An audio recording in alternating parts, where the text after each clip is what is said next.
अस्सलाम वालेकुम गाइस, उम्मीद है आप खैरियत से होंगे। अल्लाह पाक बरकत दिए आपके खानों में, आपके रिज़्क़ में, जानो माल में, इज़्ज़त व आबरू में। दोस्तों, आज के व्लॉग में मैं आपके लिए शाही कोफ्तों की रेसिपी लेकर आया हूँ, जिसमें मैं आपको बताऊंगा कि कोफ्ते किस तरह बनाएं कि टूटे ना। तो चलिए दोस्तों शुरू करते हैं। सबसे पहले मैंने गोश्त का कीमा किया। आप चाहें तो बना बनाया कीमा बाजार से ले सकते हैं। फिर मैंने देसी हल्दी, लहसुन, अदरक को दोरी में कूट कर पेस्ट बना लिया। क्योंकि मैंने 2 किलो गोश्त का कीमा बनाया, इसलिए 8 अदद मोटे प्याज काटे। अब मैंने इस कीमे को फिर मशीन से गुजारा और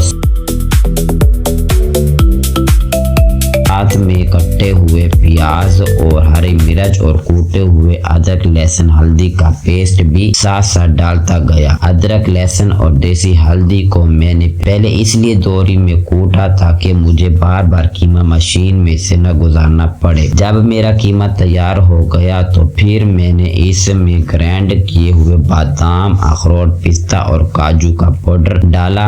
आप चाहें तो इनमें से कुछ स्किप भी कर सकते हैं, क्योंकि ये शाही कोफ्ते हैं तो शाही कोफ्तों के ये खुश्क में वजह जान है। फिर मैंने इन पर काली मिर्च का पाउडर, नमक और फिर शान कोफ्ता रेसिपी मिसाले का एक सैशे, सुर्ख मिर्च पाउडर, खुश्क धनिया पाउडर डालकर इनको अच्छी तरह मिक्स किया ताकि मिसाले यकजां हो जाएं। फिर मैंने इसको मजीद लजीज बनाने के लिए खसखस डाला। खसखस को मैंने 4-5 मरतबा अच्छी तरह धोने के बाद पानी में भिगो कर रख दिया। फिर मैंने इसको इस तरह मिक्स किया कि इसमें से हवा निकल जाए। दोस्तों, अगर आप में से कोई मेरा मेहमान बनना चाहता है तो मेरी वीडियो को ज्यादा से ज्यादा लाइक करें, अपने दोस्तों को शेयर करें और प्यारे प्यारे कमेंट करें। पूरा अंदाजी में जिसका नाम आया तो उसको पिक एंड ड्रॉप के साथ मजेदार दावत दी जाएगी। तो चलिए दोस्तों, अब ये कीमा मजेदार शाही कोफ्तों के लिए तैयार है। कोफ्ते बनाने के लिए आप अपनी हथेली पर थोड़ा थोड़ा ऑयल लगाते जाएं ताकि कोफ्ते ना टूटे।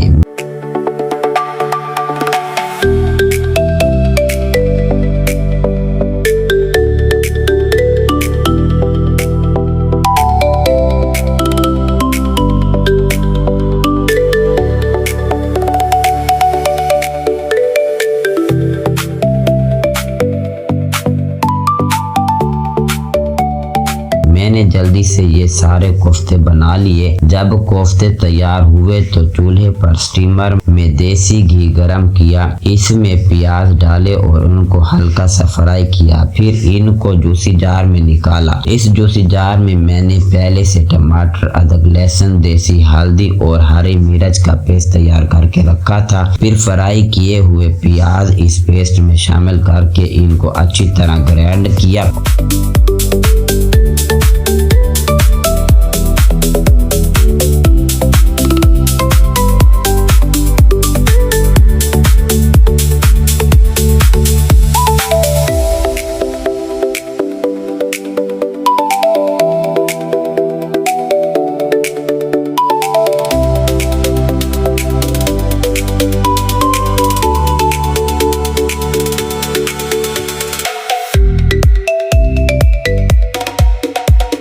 ग्राइंड करने के बाद मैंने दोबारा इसको स्टीमर में डालकर फिर से इस मिसाले को भूना। जूसी जार में जो मिसाला बाकी रह गया था उसे मैंने ज़ाया नहीं किया, इसमें मैंने पानी डालकर रख दिया। जब मिसाला भून लिया तो वही जूसी जार वाला पानी इसमें डाला ताकि मिसाला ज़ाया ना हो। फिर मैंने इसमें हस्बे जायका नमक, सुर्ख मिर्च पाउडर, खुश्क धनिया पाउडर, सोया सॉस और सिरका शामिल किया। चूँकि कोफ्तों में पहले ही तमाम मिसाले शामिल हैं, इसलिए इस हिसाब से मैंने ज़रा कम मिसाले डाले। आप अपने हिसाब से इसके हस्बे जायका डाल सकते हैं।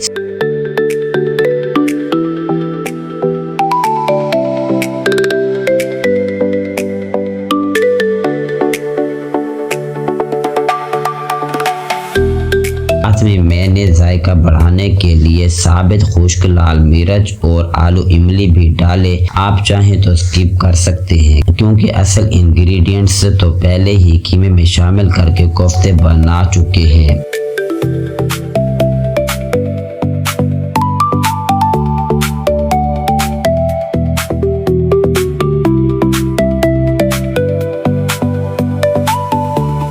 मसाले भूनने के बाद थोड़ा सा पानी डाला और उबाल आने के बाद चूल्हा बिल्कुल दम वाले फ्लेम पर कर दिया। यही तो असल है, क्योंकि अगर आप फुल फ्लेम में कोफ्ते डालेंगे तो वो फौरन फट जाएंगे। इसलिए चूल्हे को दम वाले फ्लेम पर करके 5 मिनट के लिए छोड़ दें। फिर एक एक करके कोफ्ते डालते जाएं और 15 मिनट के लिए इसी फ्लेम पर ढांप कर रख दें। इसके बाद मैंने हल्का हल्का पतीले को हिलाया ताकि तमाम कोफ्तों में मसाला रच जाए। फिर अपने कौरमे के हिसाब से पानी लगाया, 30 मिनट के लिए रख दिया। फिर जब शाही कोफ्तों का कौरमा तैयार हुआ तो हरी धनिया और मिर्च डालकर सर्व किया। दोस्तों, कैसा लगा आपको आज का व्लॉग और रेसिपी? कमेंट्स में अपनी राय का इजहार जरूर कीजिएगा। अगर अभी तक चैनल को सब्सक्राइब नहीं किया तो जल्दी से सब्सक्राइब कीजिए, लाइक कीजिए और दोस्तों को शेयर करना ना भूलिए। अपना रखिए ढेर सारा ख्याल, मुझे रखिए दुआओं में याद। मिलते हैं अगले व्लॉग में, तब तक के लिए अल्लाह हाफिज। शुक्रिया।